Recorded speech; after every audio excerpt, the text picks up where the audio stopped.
Yo yo, what's up mga tol? Magandang araw. Ngayong araw mga tol ay pupuntahan ko lang yung tropa natin. So magpapagawa ng cellphone at kukunin ko ngayon sa kanya. Dito ko na lang sa labas gagawin para hindi na ako umuwi pa. Sarap din kasi magpasok ng motor sa amin tsaka maglabas.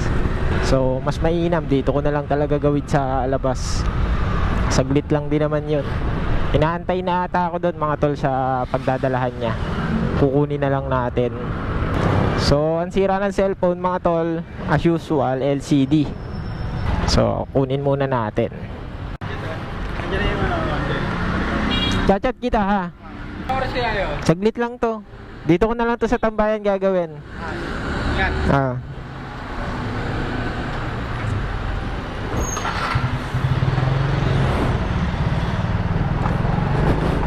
So yan mga tol, bali pupunta na tayo ngayon sa supplier ko para bumili ng LCD nito.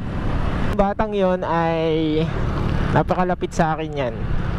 Kasi nanganak yung misis ko. Siya yung katulong ko sa ospital, sa paglalakad ng papel, sa pagbabantay. Siya yung kasalitan ko, kaya malapit sa akin yung batang yan.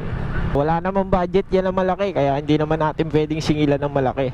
Saglitin lang din natin gawin para magamit din niya agad. Alright. Okay mga tol, nakabili na tayong pyesa.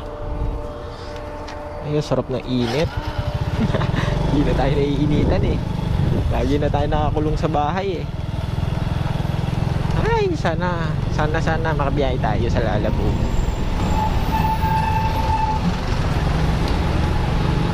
So, pupunta ako sa tambayan mga tol at doon ko na gagawin yung cellphone para hindi na rin ako umuwi. Alright. Okay. Let's go mga tol. Okay, bago ang lahat tayo ay pahinga lang. Ang init, grabe. Pew! Wag mo muna tatanggalin to dong ha. Hey! Hey!